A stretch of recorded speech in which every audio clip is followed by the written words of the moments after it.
Ciao a tutti e benvenuti o bentornati. La bellezza dei profumi è che sono molto più di semplici orpelli. Vestono personalità, nascondono segreti, raccontano vere e proprie storie. La domanda dietro al video di oggi è: cosa indosserebbero le donne più magnetiche, forti e iconiche del cinema e delle serie TV? Oggi ho selezionato per voi 5 icone cinematografiche, da Peaky Blinders a 007, e ho cercato per ciascuna di loro una corrispondenza calzante tra le creazioni della profumeria. Ma partiamo subito da un profumo nato più di 100 anni fa per essere fumato. Signore e signori, inchiniamoci davanti a uno dei più grandi capolavori della profumeria mondiale, Amanita di Molinar. Amanita nasce a Grasse nel 1921 come estratto liquido destinato alle donne emancipate degli anni 20 per profumare le loro sigarette, femminilizzando quella che era fino ad allora un'abitudine di appannaggio squisitamente maschile. Visto l'enorme successo della fragranza nei jazz club degli anni 20, nel 1924 Molinard lancia il profumo per la pelle. Amanita è stato il primo profumo femminile della storia a usare il vetiver come nota che fino ad allora era appannaggio esclusiva della profumeria maschile. Questo profumo ha affrontato oltre un secolo di storia, incluse 2 riformulazioni, una nel 1988 se non erro e l'ultima nel 2012 che poi corrisponde alla versione attuale del profumo. Ora io vi chiedo scusa per il francese, ma per me Amanita è un talcato morbido cazzutissimo. Questo profumo ha un carattere profondo, oscuro, canforato, cangiante, androgino, quasi divinatorio. Appena spruzzato a me ricorda lo stappo di una bottiglia di whisky. Non perché sia un profumo boozy, ma ha un impatto alcolico iniziale che io sento molto secco e maturo. Si sente subito l'amaro terroso, resinoso e balsamico del mastice e poi via via che il profumo evolve emerge sempre di più una parte talcata estremamente presente, morbida, ma che non va mai ad adombrare del tutto la parte amara, che sul fondo viene rinforzata dal vetiver, appunto, e da cuoio e muschio di quercia, regalando al profumo un'impronta scura, quasi di bruciacchiato, lievemente industriale. A tratti si avverte la dolcezza morbida e polverosa dell'eliotropio, con delle sfumature vanigliate, continuamente trafitto dal vetiver e dal tabacco. Questo profumo ha correnti che si muovono continuamente, un po' come quando si nuota in mare aperto e si sentono questi movimenti d'acqua freddi e poi più tiepidi. Questo è un profumo in movimento continuo e non starà sicuramente simpatico a chi è abituato ai profumi piacioni, perché questo non è piacione per niente, ma su pelle regala un'esperienza olfattiva incredibile. A me viene quasi da piangere quando sento lui. Ma non è un profumo facile, io stessa lo uso poco perché questo è un profumo che io metto esclusivamente con le temperature fredde e quelle sere che sono nel mood tipo adesso esco e conquisto il mondo. Per quanto riguarda il riferimento cinematografico, per me Amanita è Polly Gray di Peaky Blinders in tutto e per tutto. È perfetta.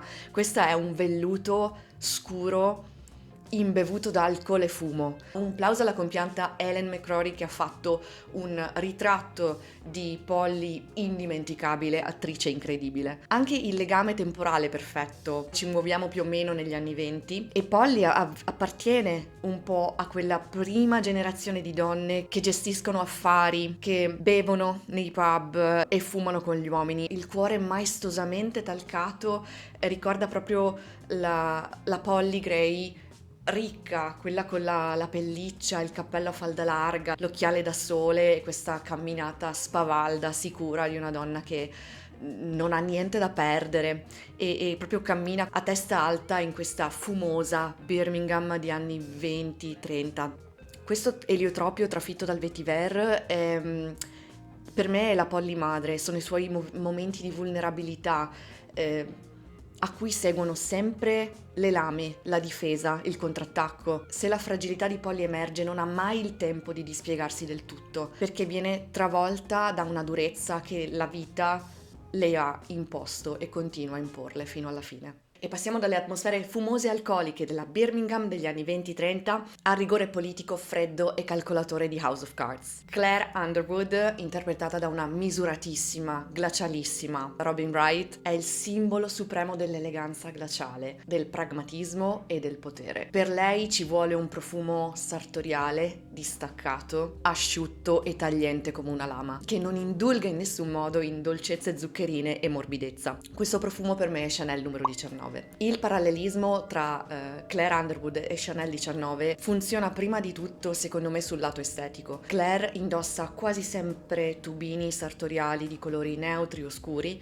è assolutamente priva di fronzoli, di orpelli. Chanel numero 19 rispecchia esattamente questo tipo di disciplina estetica. È un profumo privo di dolcezza, dominato dall'amaro del galbano verde in apertura e da un iris che in qualche modo a me risulta rigoroso. È un profumo che funziona un po' come un'armatura. Claire deve muoversi in un nido di vipere assolutamente spietato, senza mai mostrare una crepa emotiva. Chanel numero 19 per me è così, distaccato, quasi androgino, grazie anche a un fondo di vetiver e muschio di quercia. Per me è l'equivalente olfattivo di una postura impeccabile e di uno sguardo algido e fermo che non trema davanti a niente. Claire non è una donna che usa la seduzione classica, ma piuttosto una superiorità intellettuale e una compostezza irremovibile. Chanel numero 19 allo stesso modo afferma una presenza forte, aristocratica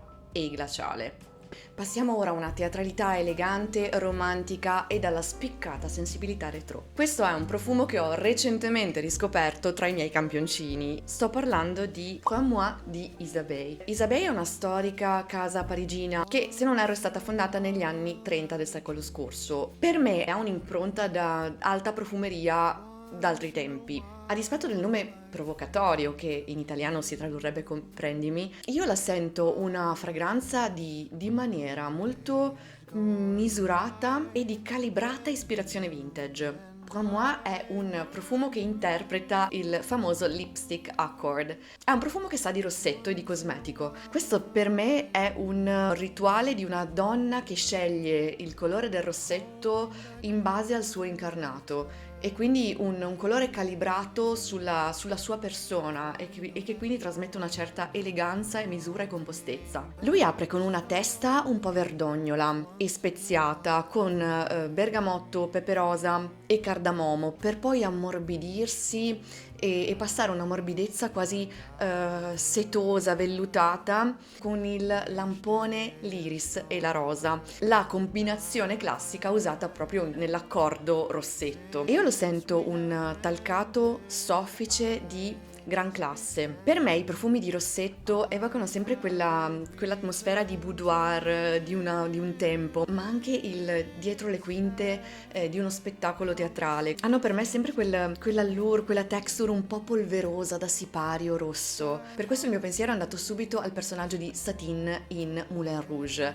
interpretata da una splendida Nicole Kidman. Qui abbiamo non la diva rumorosa e chiassosa del cabaret, ma la Satine del camerino. È la Satine nel suo spazio privato, in una dimensione più intima, anche se vogliamo la donna fragile che sogna l'amore ma che sa di non poterselo permettere. E dopo l'intimità del camerino di Satine facciamo esplodere lo schermo con la Fontana di Trevi e il divismo solare di Silvia nella Dolce Vita, celeberrimo personaggio debordante e sensuale interpretata da una stupenda Anita Ekberg. Il profumo perfetto per Silvia nella Dolce Vita per me è Narcotic Venus. Un floreale bianco opulento, cremoso, debordante. In questo profumo la tuberosa per me fa proprio da prima donna, affiancata da un gelsomino carnoso. Questo è un floreale bianco al massimo della potenza. Personalmente l'ho trovato abbastanza lineare e per il personaggio di Silvia mi sta benissimo, perché Silvia secondo me non ha una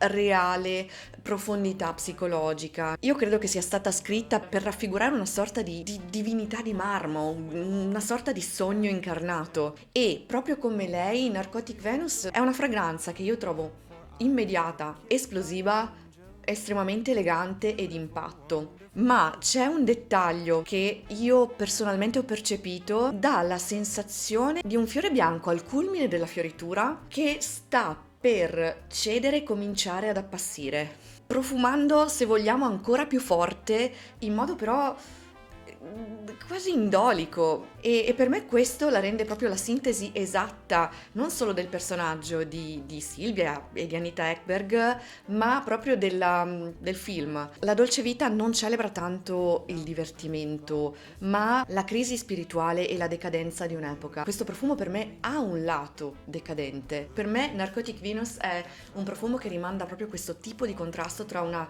vitalità e una sensualità debordante e un lato decadente con sfumature quasi mortifere. Però non prendetela male, ecco, quando si parla di morte si tende a prendere la cosa come negativa, e non lo è. Trovo che questo contrasto renda il profumo molto molto più interessante rispetto alla semplice sensualità debordante. Stop. Ecco, per capirci. E chiudiamo la cinquina con quella che a mio parere è la Bond Girl più incredibile, magnetica e interessante di sempre, interpretata da una spettacolare Eva Green. Parlo di Vesper Lynd in 007 Casino Royale. Qui prendiamo sempre in prestito un profumo Isabey, quindi resta sempre questa allure vagamente retro, e questa volta per Vesper ho scelto L'Inoir. Volevo qualcosa di morbido ma oscuro, e L'Inoir per me ha questa oscurità un po' felina, opulenta e anche con un risvolto tragico. Spoiler alert, questo profumo racconta per me la storia di un giglio scuro, speziato di pepe nero e adagiato su legni cupi di ebano e sandalo. Anche la boccetta di questo profumo mi riporta subito alla mente la comparsa di Vesper in treno, quando conosce Bond, avvolta appunto in questo abito nero elegantissimo, stupendo e rigoroso.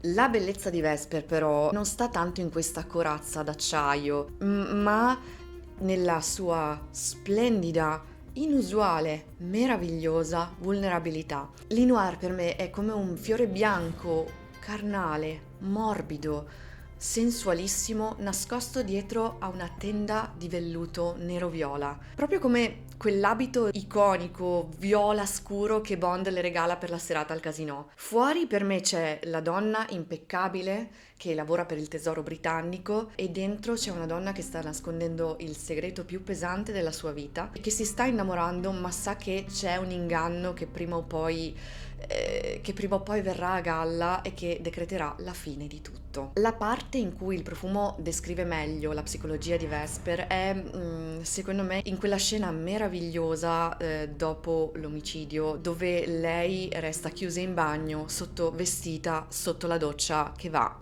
La maschera del cinismo di questa donna, tutta d'un pezzo, elegantissima, impeccabile, dall'intelligenza assolutamente tagliente e affilata, cade totalmente ed emerge tutta la sua vulnerabilità, che per me in questo profumo è fatta di un cuore floreale bianco, cremosissimo, morbidissimo, soffice. La nota pepata iniziale, infatti, quella che potrebbe essere associata all'intelligenza di Vesper, sfuma piano e lascia spazio a una femminilità pura, se vogliamo anche ferita.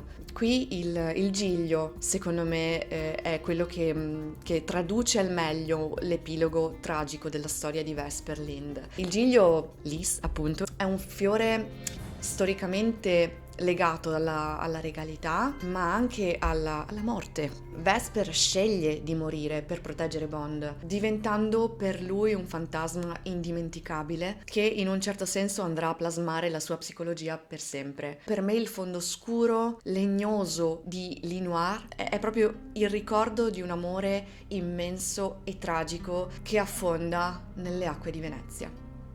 Dopo questa carrellata cinematografico-olfattiva, voglio sentire te. Quale di questi profumi o di queste donne senti più vicino alla tua personalità? O semplicemente qual è il vostro personaggio preferito tra quelli trattati oggi? Se vi interessa parlare di profumeria attraverso linguaggi sinestetici come il cinema, l'arte, la musica, il graphic design, la fotografia, allora iscrivetevi al canale, perché in Sims and Sense è quello che facciamo ogni settimana, o almeno ci proviamo. Come al solito io vi ringrazio molto per il vostro tempo, lo apprezzo tantissimo, e noi ci vediamo la settimana prossima con un altro video. Ancora grazie infinite a tutti voi e a presto, un bacio!